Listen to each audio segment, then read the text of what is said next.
Welcome to Work from the Inside Out, a podcast that highlights real-life stories, practical strategies, and best practices for transitioning your career from unhappiness and dissatisfaction to fulfillment, meaning, and joy.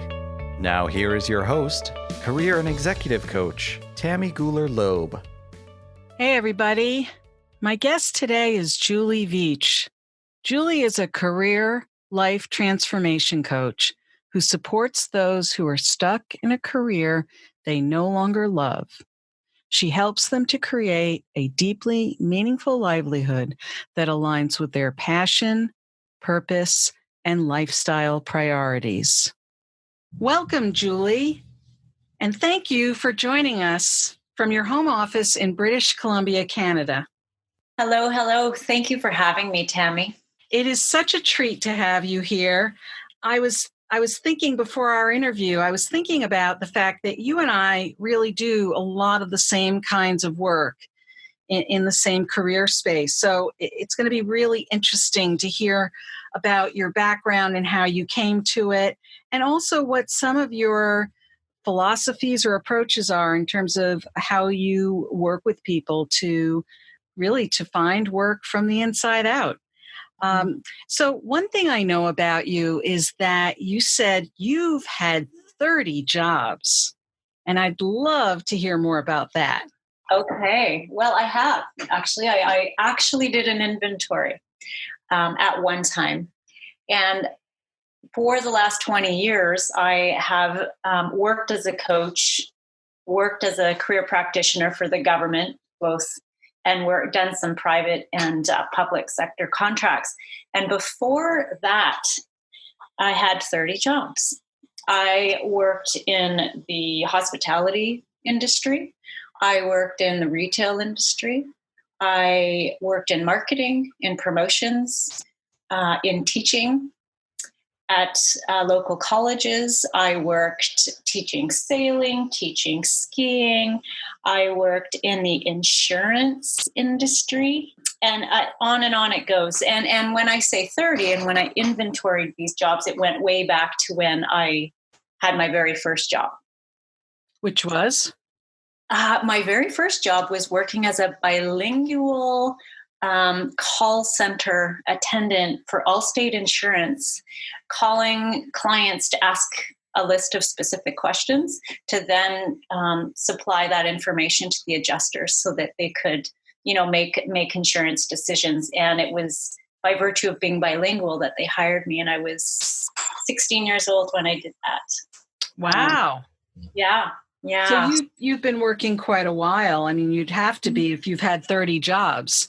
So over the years, as you've changed jobs and made these transitions, what were some of the reasons why you made changes? What was compelling you to keep trying new things? So that's a very interesting question.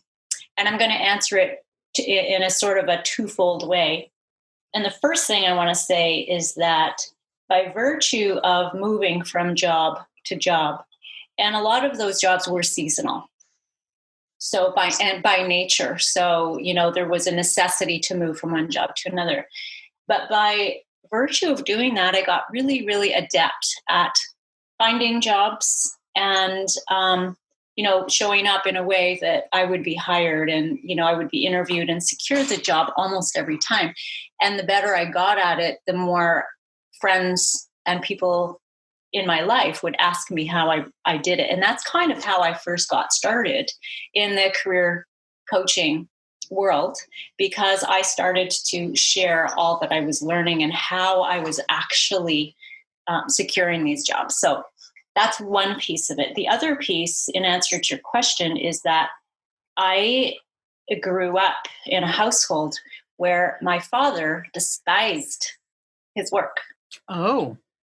And so the ramifications of that were very negative in the household. And I vowed, as a very, very young person, I vowed that I would never do a job that I disliked, ever. And that's part of why I became very adept at finding work that I loved more. And when I found and landed in the career coaching field 20 years ago, I loved that most and stayed with it for 20 years until 4 years ago, I launched into my own life coaching practice. So in a nutshell, it really came from this vow that I made a long, long time ago that I would never tolerate being in the type of work that I did not wake up excited about in the morning. So over those 30 jobs, I'm still kind of hung up on the 30 job thing. Were there some of those jobs? I would think if it was 30 jobs, there's some odds that would say that some of them must have been jobs that you ended up not liking at some point. Mm-hmm. Yeah, absolutely. So what did you do? Some of them were jobs that I did not like and discovered I was not a fit for. And some of those jobs I loved and came to an end naturally. Mm-hmm. What I did when I discovered that I was not a fit, I did not like them. I was not really, my skills and natural gifts were not aligned with them. Mm-hmm. I listened to my intuition and I left. Ah, okay. Yeah. So you had a strong grounding in this idea that I am not going to work at something I don't at least like a lot. Mm-hmm. Absolutely. And you've really stuck to it all these years. Yes, I have. Yeah. So then you landed in the field of career counseling, career guidance, coaching, and you worked for was that through one of the government organizations that you did that? That's right. Yeah. And then 4 years ago, you left that work and decided to go out on your own to create your own life coaching practice. So at what point, or what was that juncture like 4 years ago, or maybe it was longer? How did you decide to make that move, and what were some of the keys for you in terms of making that happen successfully? What led to that, I'll just preface this with what led to it and how I made the transition successfully. So what led to that was the discovery that the value system inside the government construct was less and less and less and less aligned with my value system. And I say less and less because as government programs evolve, guidelines change. And as the guidelines changed, it became more about the numbers than the people. And I got to a point where I couldn't live with that because I was more interested in empowering people to find work and a livelihood that was really meaningful to them and that fed their spirit, just like I needed that for myself. And the guidelines dictated that I wouldn't be given the time and resources and tools to do that. I see. So just get them a job, any job. It doesn't, we're not concerned necessarily that it's the right job, and I couldn't live with that. So what led me to that was a conflicting value system, and it reached a point where I needed to make a decision, and I made the decision based on what you just pointed to around that, guiding principle for myself, that I will not stay where I don't feel I'm purely aligned. So I have another question about that. So, for some people, leaving a full-time employment, especially a job where it sounds like you probably had a significant degree of, financial security and the kinds of things that a lot of people are going after in a job. And yet when I've seen people make changes, as you did, there's usually other factors in addition to, the feeling of this isn't feeling right anymore. I need to do this in a way that's going to align better with my values.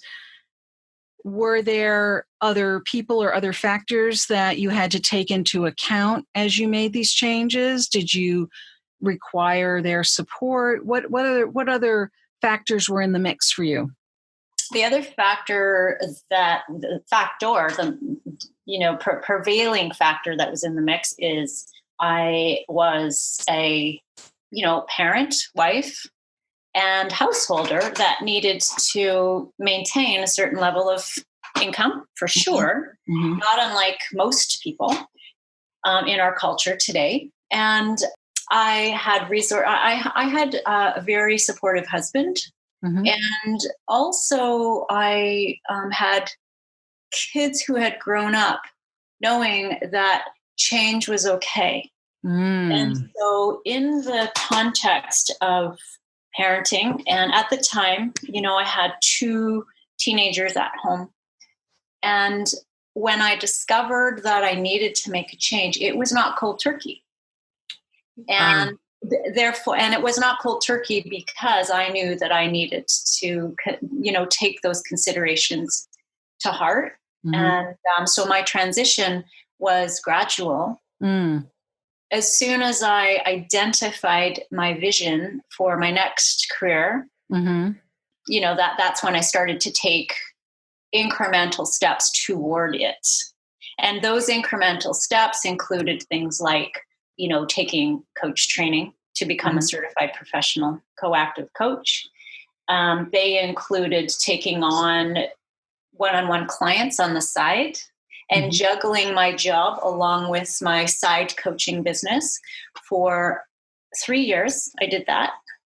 And, I always say to clients that when we identify our deeper reason why we want to do something, and when we find ways and strategies to keep connected with that deeper purpose, the juggle and the challenge around making the transition becomes easier because we have that goal and we can see the light at the end of the tunnel.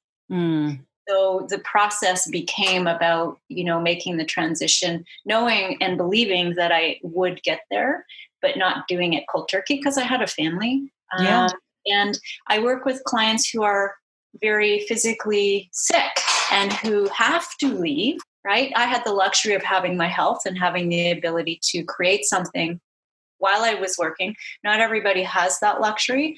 So when that luxury doesn't exist, then the transition plan and the strategy around creating that exit plan looks different. And in fact, I would say that everyone's exit plan looks very, very different and very, very individual in the context of their current life circumstances. So we unpack all that.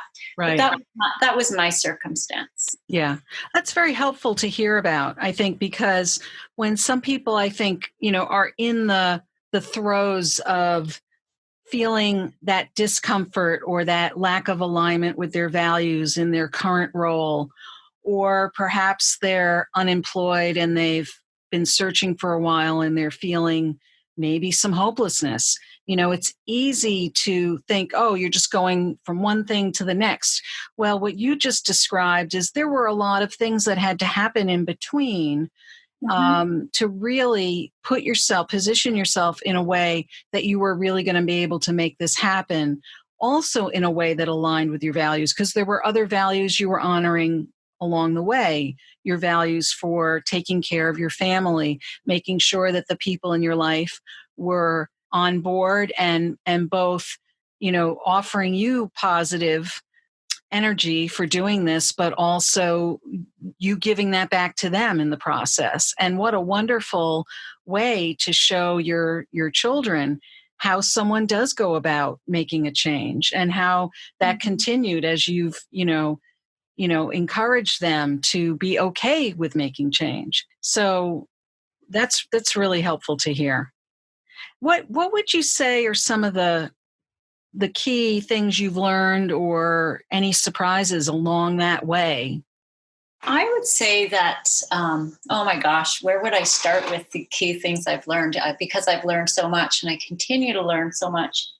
But when we reinvent ourselves, so to speak, what I've learned for myself is that it's really important to have a beginner's mind and to be willing and open to be really curious about what this new possibility has to offer. Because inevitably there are curveballs that arise. Inevitably. Right. Challenges in life no one is exempt from the challenges. And this perspective of staying curious and becoming a possibility thinker as opposed to a limitation thinker around, coming up with the reasons why this can't work. Asking one thing I started asking myself was, what if? What if this could work? What if I was, able to reach my goal and really honor my vision to become an entrepreneur and have that flexibility and freedom in my life to serve in the way that I wish to serve, not the way that the government wishes me to serve. Right. So, what would this look like? What if, what if I reduced my work week to 4 days a week instead of 5? What if I ask? What have I got to lose? I ended up asking, can I reduce my work week to 4 days? And at first I was fearful of asking.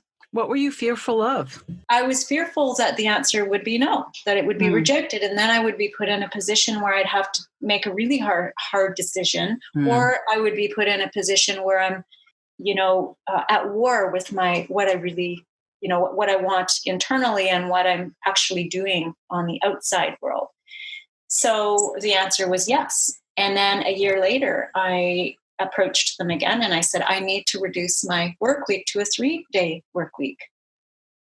And that was a big step because, again, I was afraid they would say no. And then if they said no, I would have a different question to be asking myself. And the answer was yes. And they became very interested in having me proceed and pursue this vision that I had, because they also saw the value of what I was doing and actually brought me in to do some supportive training for the staff around, being mindful of who we are and how we show up, and all of the things that I was learning and adopting for myself, they were seeing as valuable. So I think the possibility thinking piece is huge.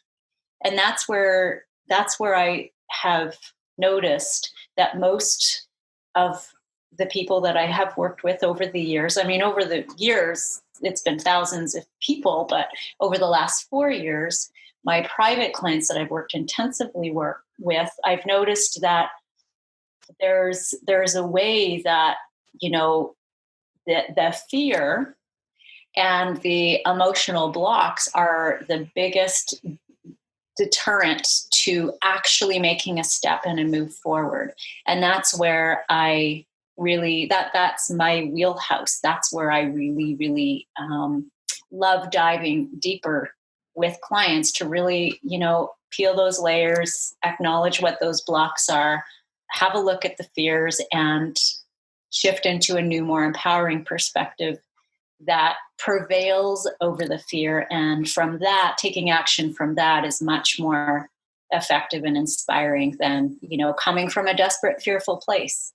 So I'm curious if you're able to share with us maybe a couple of the common fears that you see that pop up, and then how do you work with those fears? How do you get somebody to be willing, able, and engaged with you to kind of face those fears and find a way to move beyond them, if I'm saying that the right way? That's a great question. And interestingly, I've created a resource actually that goes over 5 of the most commonly experienced fears and ways to start overcoming those fears.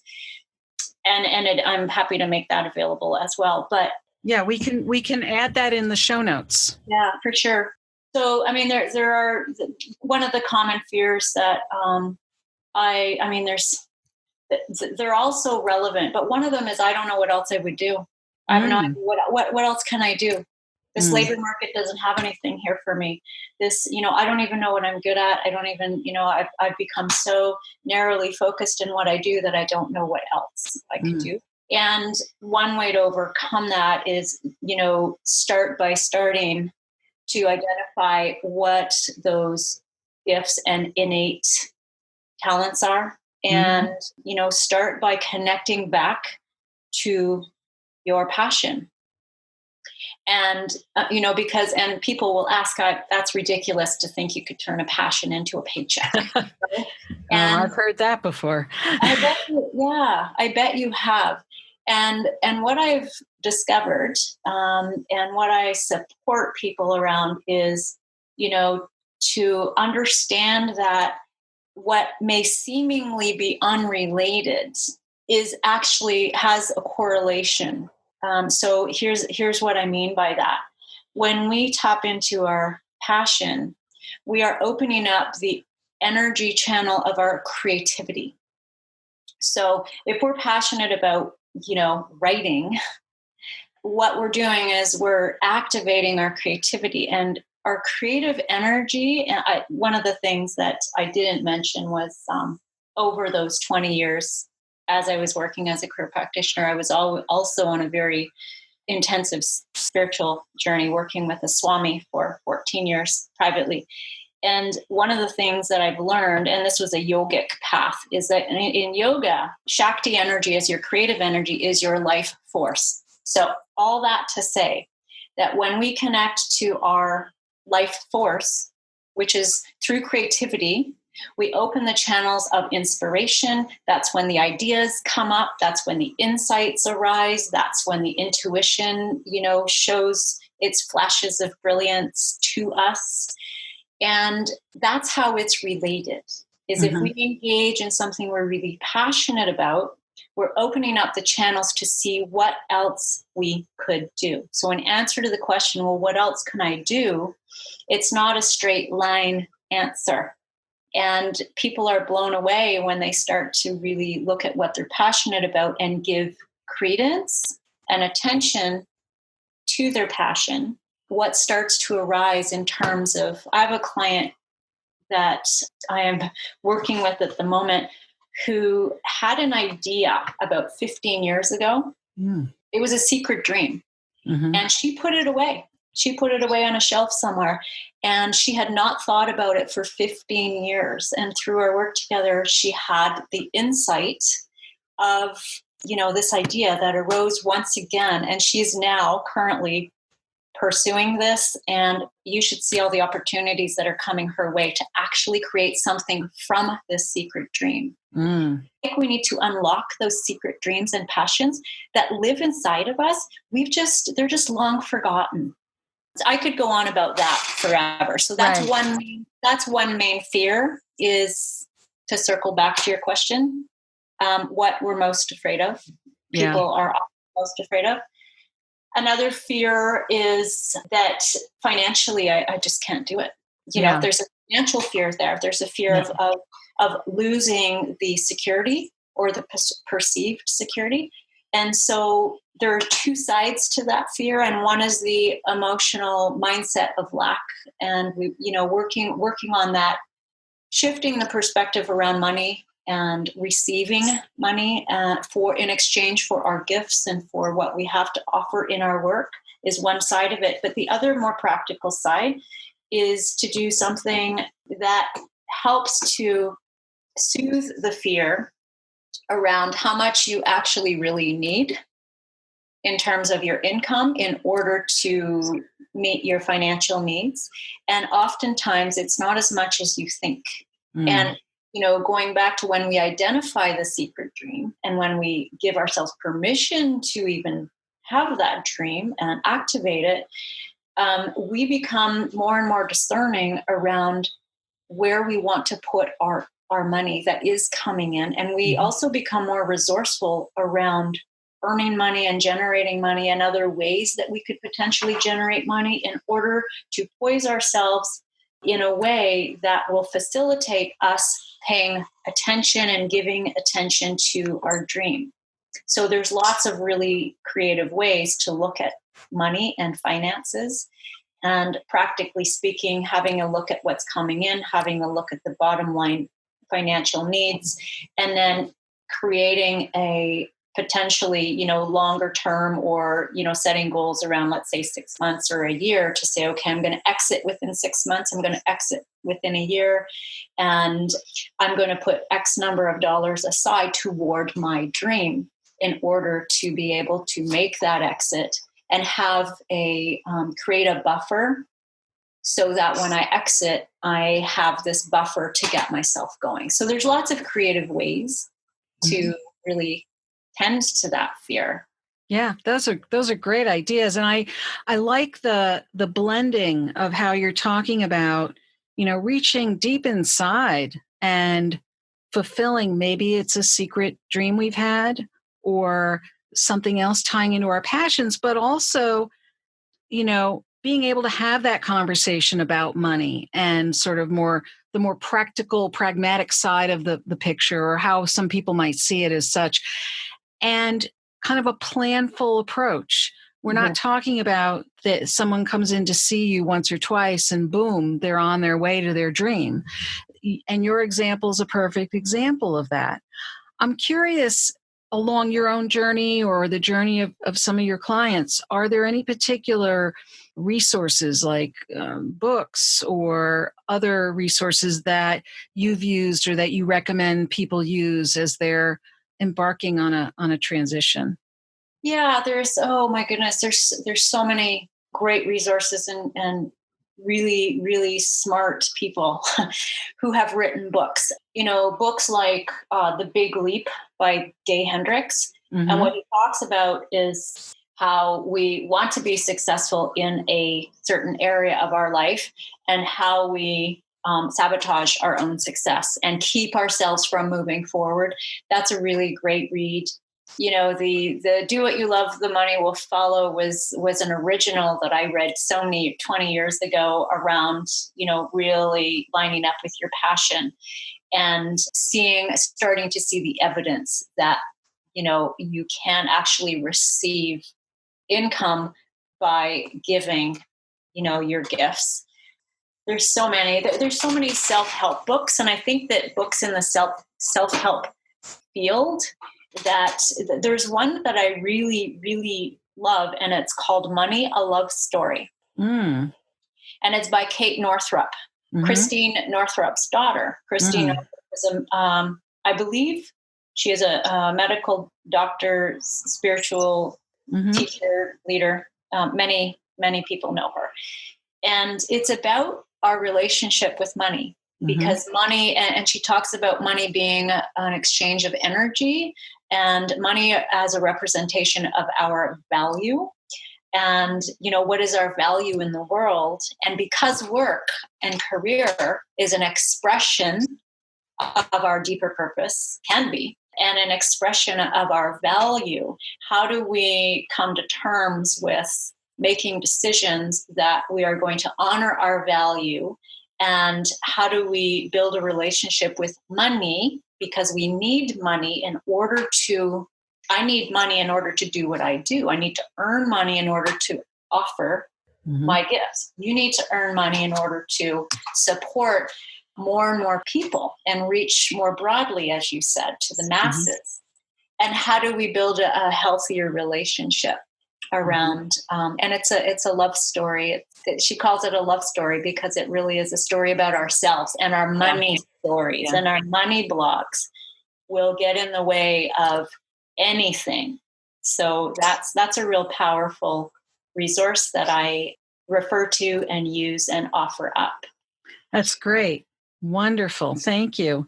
So if some of our listeners would like to get in touch with you and learn more about your services and what you're doing today, Julie, what's the best way for them to find you? We will have a lot of information in the show notes as well, but I thought you could tell us live. Sure. I can be reached most easily by going to my website, which is www.innercorecoach.com, INNERCOACH.com. And on the very first page, on the homepage, there's opportunity to access this free resource that I've developed around overcoming the 5 common fears that keep you stuck in a job you don't love. And by virtue of accessing that tool, you will then be connected with me and be updated along the way as I offer my programs. And I am currently have a signature system at the moment, Your True Career Roadmap. And we work through the inner core of what we need to work through. We work through the inventorying of our career and personal capital, and in essence, our gifts and our passion and our purpose and all of that career exploration piece. Then we move into some practical pieces around creating an exit strategy and how that looks. And the resources to support people in, creating relevant materials, promotional materials, whether it's resumes, interview techniques, that kind of thing is part of the program as well. So I always say I'm not a straight up career coach. I offer the inner core work, which is dealing with the fears that get in our way, and the practical, tangible, tactical pieces, bringing those things together. And what I'm working on and will be launching in the middle of January is a tool very, very specifically to work through. And it's going to be a self-study tool so people can take it and work through it themselves, work through the 4 dominant fear types that are active within us, and the counter or the antidotes to each of those fears, and those power sources that also live within us that we so minimally or rarely activate because the fear is so strong. And this tool is going to help in deactivating the fear and activating the power sources that really are living inside of us, so that we can poise ourselves to start moving toward a career that, really aligns with our passion, purpose, and lifestyle priorities. Wow, Julie, that is so exciting. Thank you so much. I know that there are going to be a lot of people who are probably going to be knocking on your door after this. It sounds like you have both a passion for what you're doing and for your clients, and some fabulous tools and structures in which you're able to work with them to help them to move beyond those fears and take those next steps to a more fulfilling, meaningful, passionate work life. So I want to thank you for being with me today. And folks, just remember that all the information you need to know about Julie and her work and the highlights of this interview will be on the show notes. So thanks for being here, Julie, and we'll see you all next time. Thank you so much for having me, Tammy. It's been an absolute pleasure. I hope you enjoyed my interview with Julie Veitch. It was such a pleasure to speak with her and learn about her professional journey and the impact she has aimed to make along the way. What is your key takeaway from our conversation? Something you'll put into action this week that you'll benefit from for years to come? Share what resonated with you in the show notes at workfromtheinsideout.com. That's also where you'll find all the links and resources from today's podcast. If you enjoyed this episode with Julie, please share it with your friends and colleagues. And don't forget to subscribe so you don't miss next week's show. Remember, subscribing is always free. Are you enjoying the podcast? That's great. I'd love to read your review on Apple Podcasts. Thanks for listening. And remember, it's never too late or too impossible to increase fulfillment and satisfaction in your work or other meaningful activities. Let me know how it's going for you. And who knows? Maybe you'll be a guest on this podcast. Bye for now. Thank you for listening to the Work from the Inside Out podcast. For more information, you can find us at www.workfromtheinsideout.com.